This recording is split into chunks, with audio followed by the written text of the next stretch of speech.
If you'd walked into a supermarket 10 or 15 years ago, you probably wouldn't have noticed many products advertising their protein content. Today, however, it's difficult to miss. It feels as though we've entered the age of protein. From yogurts and cereals to snack bars and even coffee, protein has become one of the most heavily promoted nutrients on the market. So, what changed? Have we suddenly discovered that protein is essential for good health? Not at all. Scientists have recognized its importance for decades. What has changed is our understanding of who may benefit most from higher protein intake, together with growing public interest in nutrition, healthy aging, and weight management. More recently, the widespread use of medications such as Ozempic and Wegovy has brought even greater attention to protein, particularly because of its role in preserving muscle mass during weight loss. One of the less obvious consequences of protein's growing popularity is the way it has changed people's understanding of healthy eating. Patients are increasingly judging foods by their protein content alone, often assuming that anything labelled high in protein is automatically a healthier choice. Unfortunately, that isn't always the case. Some of these products are still highly processed, or, let's say, contain considerable amounts of sugar or saturated fat, or salt. As healthcare professionals, what we need to do is to help patients look beyond the marketing claims and consider the nutritional value of the food as a whole, rather than allowing a single nutrient to determine whether it's perceived as healthy. So the question now is, who does benefit from a higher protein intake? The strongest evidence is for older adults who naturally lose muscle mass and strength as they age, a process known as sarcopenia. Increasing protein intake, particularly when combined with resistance exercise, can help preserve muscle, improve physical function, and reduce the risk of falls.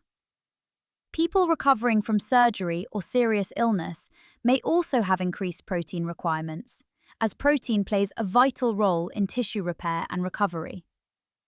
In other words, higher protein intake is often recommended not because protein has suddenly become more important, but because certain physiological or clinical circumstances increase the body's demand for it.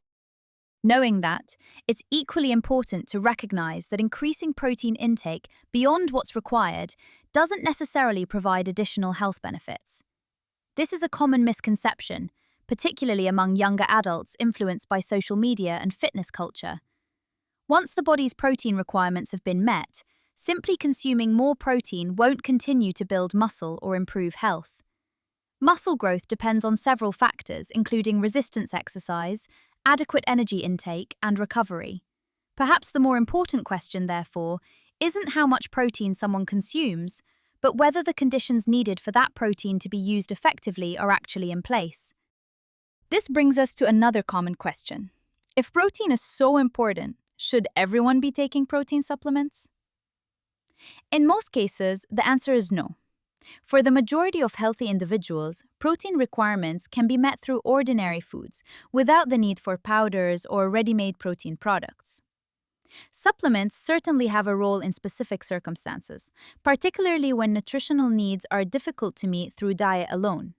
But they shouldn't be viewed as a shortcut to better health. In fact, encouraging people to rely on supplements before considering the quality of their overall diet may divert attention from the dietary habits that are likely to have a much greater impact on long-term health. I think the popularity of protein reflects something much broader than nutrition itself. It reflects our tendency to search for simple solutions to complex health questions. Protein is undoubtedly important, but no single nutrient can compensate for an otherwise poor diet or an unhealthy lifestyle. As healthcare professionals, our role isn't simply to encourage people to eat more protein, it's to help them understand when higher protein intake is appropriate, when it isn't, and how it fits within the wider context of healthy eating. In the end, the best nutritional advice is rarely the most fashionable. It's the advice that's tailored to the individual sitting in front of us.